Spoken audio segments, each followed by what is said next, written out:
इस अनोखी कहानी की शुरुआत में हम एक लड़का दिखाया जाता है जो कि अपने फादर केबिन के साथ कुछ बातें कर रहा था। केबिन एमकॉम कंपनी का मालिक होता है एंड कंपनी देश की सबसे टॉप कंपनी थी जो अलग अलग टाइप की वीडियो गेम्स बनाया करती है। केबिन अपने बेटे को एक ऐसी अनोखी गेम के बारे में बता रहा था जो कि वर्चुअल रियलिटी से खेला जाता है। यह एक ऐसा यंत्र जाल है जो गेम की पूरी अलग ही दुनिया है। केबिन तो उस दुनिया के अंदर जाकर भी आया है कि अभी ने अपने बेटे को ये भी बताया कि उसने गेम की दुनिया के अंदर लाइट की पीठ से चलने वाली व्हीकल भी चलाए हैं जो बहुत ही ज़्यादा अमेजिंग थे। उस गेम की दुनिया में ट्रॉन नाम का एक है रॉबर्ट मौजूद था जो इंसानों के लिए लड़ा करता था। साथ ही साथ केविन ने अपने ही हमशक्ल टाइप के रोबोट को बनाया था जिसका नाम होता है, क्योंकि केविन हमेशा तो उस दुनिया में नहीं रह सकता था इसीलिए उसने अपनी जैसे हमशक्ल को बनाया जो उस दुनिया को आगे बढ़ा सके। जमीन अपने बेटे को ये कहकर चला गया था कि कल वो जरूर गेम खेलेंगे, तो इस बात से बहुत ही ज़्यादा खुश हो गया था। पर अब इस बात को कई दिन बीत जाते हैं। न्यूज़ के माध्यम से यह पता चला कि एमकॉम कंपनी के मालिक केबिन कहीं पर गायब हो चुके हैं। उनका तो इतने दिनों तक कोई नामो निशान नहीं मिला है। इसी तरीके से अब कई साल बीत चुके थे। स्वयं तो काफ़ी बड़ा और नौजवान हो चुका होता है।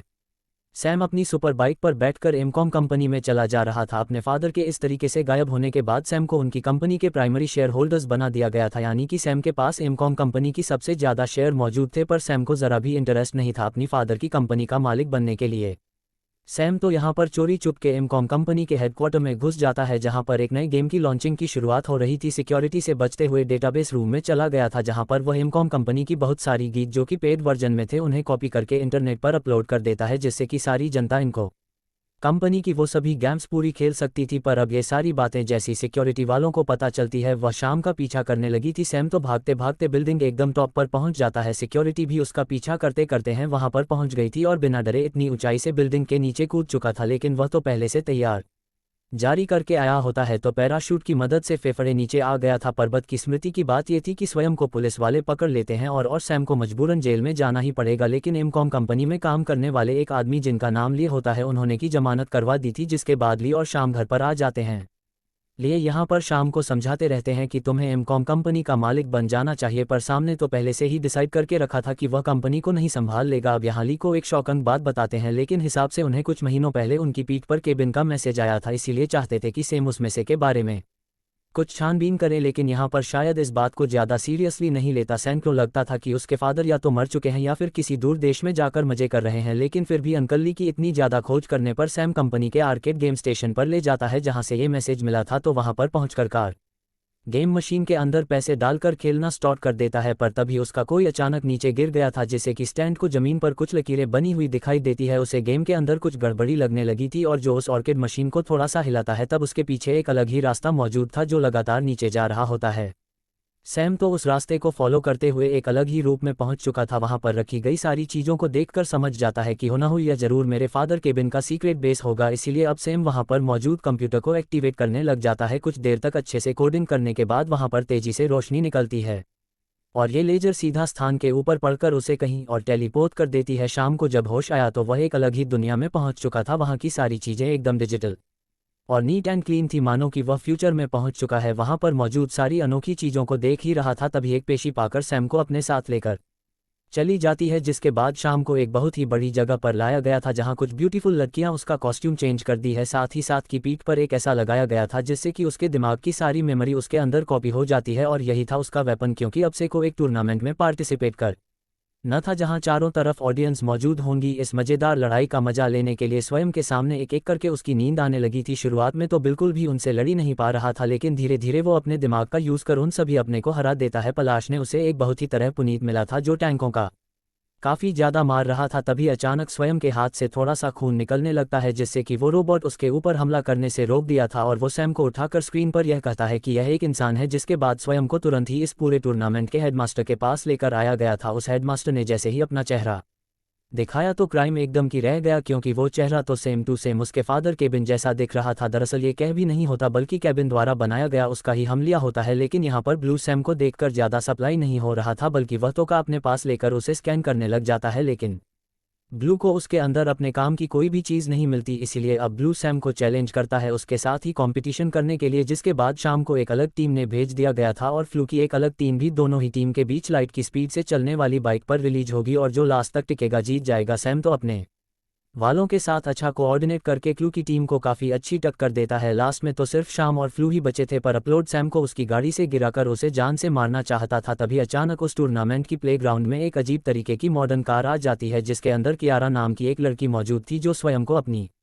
गाड़ी में बिठाकर वहां से तुरंत बचाकर निकल जाती है। कियारा शाम को वहां से काफ़ी दूर लेकर आ जाती है, जहां पर एक बहुत ही खुफिया जगह थी। सारी लाइट ऑन होने के बाद जब स्टैंड के सामने उसके फादर कैबिन आते हैं, तब वह अपनी बेटी शाम को इतना बड़ा हुआ देखकर काफ़ी ज़्यादा खुश हो गए थे, और यह वाली कैबिन की असली फादर होते हैं। केबिन तो अपनी बेटी से पूछने लगे थे कि आखिर तुम यहाँ पर कैसे आए, तब जाकर सारी बातें बताता है कि कैसे उसे आपकी एक सीक्रेट बेल मिल गई और वहाँ से लेजर को एक्टिवेट करने के बाद वह इस दुनिया में पहुँच गया। अब या थोड़ी देर बाद वो तीनों आराम से डाइनिंग टेबल पर बैठकर डिनर करने लग जाते हैं। सैम को यहाँ सारी बातें समझ में आ चुकी थी। दरअसल ये पूरी जगह एक यंत्र जाल है, जिसकी सारी बातें उसके फादर केविन किया करते थे। लेकिन जब सैम ने अपने फादर से यह पूछा कि आप वापस नहीं लौटे, तब जाकर केविन अपने बेटे को ये बताते हैं कि जब वह इस दुनिया में और भी डेवलपमेंट कर रहे थे, तभी उन्होंने नोटिस किया कि यहाँ पर कुछ अजीब तरीके की सिस्टम अपने आप ही बन रहे हैं। इन सिस्टम को आउटसोर्स कहा जाता था, जो कि एक तरीके से इस यंत्र की रहीवासी बन सकती। इसीलिए कैबिनेट डिसाइड किया कि वह इन सारे दोस्त की मदद से एक नई दुनिया बनाएगा। लेकिन यहाँ पर केबिन के हमशक्ल ने बगावत कर दी। ब्लू पूरी तरीके से यंत्र जाल पर काबू करना चाहता था, इसीलिए क्लूनी केविन और उसके सभी साथियों को मामा स्टॉर्ट कर दिया था, जो कि एक रॉबर था और केबिन का प्रोटेक्टर भी होता है। उसने क्लू के साथ लड़ाई में अपनी जान दे दी थी, और तब से ही क्लू केबिन से बचना होगा फिर रहा है, क्योंकि अगर तू को केबिन की घाट में लग गई तो वो सारे डेटा को रेद करके इस दुनिया से बाहर निकल का रास्ता पता कर सकता था। यानी कि क्लू अपनी पूरी सेना को रियल दुनिया में लेकर जाना चाहता था। इसी डर की वजह से केविन ने आज तक बाहर निकलने की कोशिश नहीं की, पर यहाँ स्वयं अपने फादर केविन से कह रहा था कि हमारे पास पोर्टल ओपन है, जहाँ से हम अपनी असली दुनिया में जा सकते हैं। लेकिन केविन अपनी बेटी सैम को मना करता है कि ये हम बहुत ही ज़्यादा रिस्की था, क्योंकि क्लू अपनी पूरी सेना के साथ यही इंतजार कर रहा है कि कब मैं वहां पर आऊं और वो मेरी घटिया ले। और केविन अपनी जान के बदले पूरे अर्थ वालों की जान खतरे में नहीं डालना चाहता था। केविन तो स्वयं से बातें करके वहां से चला जाता है, लेकिन कैसी भी अपने फादर को यहां से निकालना चाहता था, इसीलिए वह कियारा से मदद मांगता है। 11 शाम को जूस नाम की एक आदमी का एड्रेस देती है, जो उसे सही सलामत पोर्टल तक पहुंचने में मदद करेगा। और अब बिना कुछ सोचे समझे रूस से मिलने शहर में चला गया था, तो एक बड़ी बिल्डिंग के पास पहुंचकर अंदर जाने लगा था। तभी अचानक उसके पास एक फीमेल रोबोट आ जाती है, जो किया रही थी कि अगर उसे रूस से मिलना है तो मेरे पीछे आए। स्वयं का क्या था, वह तो उस फीमेल रोबोट के पीछे जाने लगा था। कुछ देर में सेंजोस नाम के एक आदमी से भी मिल जाता है, जहां पर वह जूस से कह रहा था कि उसे कैसे भी करके पोर्टल में पहुंचना है, ताकि वह अपने फादर केबिन को इस दुनिया से बाहर निकाल सके। लेकिन शाम को जरा भी अंदाजा नहीं था कि रूस ब्लू कई आदमी होता है, और उसने तो फ्लू को पहले ही मैसेज कर दिया था कि सटेम यहाँ पर आ चुका है। इसीलिए क्लू के सारे लोग अब शाम को मारने के लिए उसके पीछे पड़ जाते हैं। लेकिन तभी वहां पर कियारा और केबिन की मदद करने पहुंच जाते हैं। लड़ाई के अंदर तो कियारा का एक हाथ पूरी तरीके से कट चुका था, जिससे कि हमें ये पता चलता है कि कियारा कोई इंसान नहीं बल्कि एक रोबोट है। लेकिन केबिन तुरंत वहां पर आकर सारे सिस्टम को जाम कर देता है, जिससे किसान कियारा को लेकर वहां से भागने लगा था। प्यारूस ने बड़ी चालाकी दिखाते हुए केबिन के पीछे लगी भी उसकी हथियारी थी। केबिन कियारा और टाइम की वहां से बचकर निकलने के बाद केविन की हासिल की गई डिस्को क्लू को बेचने का डिसाइड किया, जिसके बदले वो क्लू से काफ़ी सारे पैसे और काफ़ी ज़मीन मान सकता था कि वह अपने आदमियों के साथ जैसे ही रूस के पास पहुंचता है, रूस ने के बदले अपनी मांग रख दी थी। लेकिन यहाँ जूस को ज़रा भी आइडिया नहीं होता कि क्लू उससे ज़्यादा चालाक है।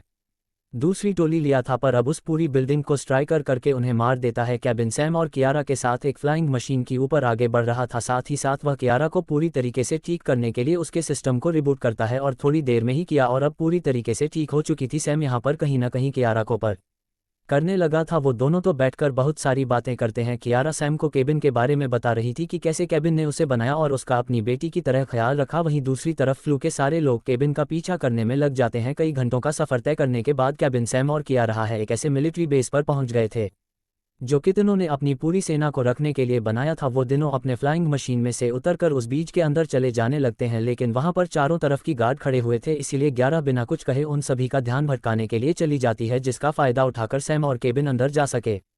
गार्ड का ध्यान भटकाते समय कियारा को पकड़ लिया जाता है, लेकिन यहाँ सैम और केबिन अंदर घुस चुके थे, जहाँ पर वह देखते हैं कि क्लू अपनी बहुत ही बड़ी सेना बना चुका है। तो अपनी रोमांटिक सेना को यह उद्देश्य दे रहा था कि हमें कैसे भी करके इंसानी दुनिया में जाना है और अपना एक छत्र राज करना है। सैम यहाँ पर अपने फादर केबिन से कहता है कि उन्हें कैसे भी करके कियारा और आपके दिल को बचाना पड़ेगा, नहीं तो हमारी पृथ्वी जो कि असली इंसानी दुनिया थी वह खतरे में पड़ सकती थी। इसीलिए निकल पड़ता है कि को बचाने के लिए 11 को तो एक रूप में कुछ घास पकड़कर रखे हुए थे, पर बड़ी बहादुरी खाता है और उन सभी गार्ड को चकमा देकर उन्हें बिल्डिंग से नीचे गिरा देता है, जिससे कि अब साहब ने कियारा को तो बचा लिया था, पर अब उसके पास अपने फादर केबिन की भी मौजूद थे। स्वयं कियारा को लेकर तुरंत अपने फादर केबिन के पास पहुंचता है और वहां से एक लाइन में निकल जाता है। यात्रियों और उसके सभी आदमियों को ये बात पता चल गई थी कि क्लू ने डिस्क हासिल कर ली और वो तीनों यहाँ से तुरंत निकल चुके हैं, इसीलिए क्लू जल्द से जल्द अपने सभी आदमियों के साथ उनका पीछा करने लगा था। इसके बाद एक क्लू के सभी आदमियों और सैम, कैफीन और कियारा के बीच एक जबरदस्त वाईफाई दिखाई जाती है, जिसमें के चारों तरफ से गोलियां बरत रही थी एक दूसरे को खत्म करने के लिए। पर यहाँ कियारा और अपनी फादर के साथ मिलकर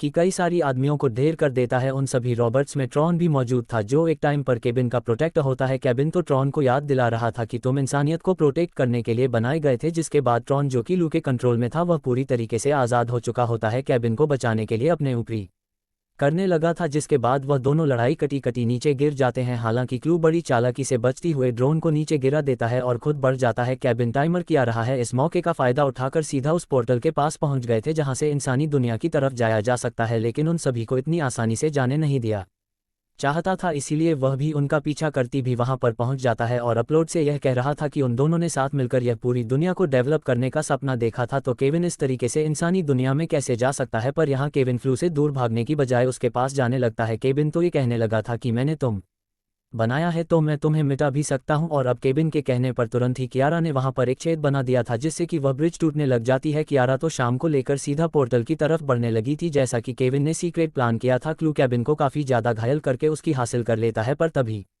ये रियलिटी पता चली कि स्वयं के पास जो मौजूद है, यानी कि कियारा के पास केबिन की असली मौजूद होती है। केबिन कियारा से कह रहा था कि तुम शाम को लेकर असली दुनिया में चले जाओ। नोटों की आरा से लेने के चक्कर में उनकी तरफ कूदने लग जाता है, तभी केबिन उठकर अपनी सारी पावर की मदद से ब्लू को अपनी तरफ खींचने लगे जाता है। हालांकि स्वयं अपने फादर को बचाना चाहता था, लेकिन कियारा उसे समझाती है कि तुम्हारी फादर यही चाहती थी और यही उनकी डेस्टिनी है। केबिन में तो क्लू को पूरी तरीके से अपने अंदर एब्जॉर्ब कर लिया था, जिसकी वजह से वहां पर एक बहुत ही बड़ा ब्लास्ट होता है कि भी को लेकर की मदद से इंसानी दुनिया में टेलीपोर्ट हो जाती है, जिससे तरह पूरी तरीके से बच चुका था। सेंट्रो डायरेक्टली उसे आर्केड रूम में आ जाता है, जहां पर ली अंकल पहले से मौजूद थे। हम अपने अंकल से कहता है कि आप पूरी तरीके से सही थे, और सामने ये डिसाइड किया कि वह आर्केड कंपनी को पूरी तरीके से संभालेगा, जिसके बाद वह निकल पड़ता है अपनी बाइक की तरह के पास। तो अब कियारा भी मौजूद थी, जो अब इंसानी दुनिया में आ चुकी होती है। कियारा की सुपर बाइक पर बैठकर निकल पड़ती है एक लंबे राइड के लिए, और अब वह दोनों अपनी लाइफ आराम से जी सकते थे।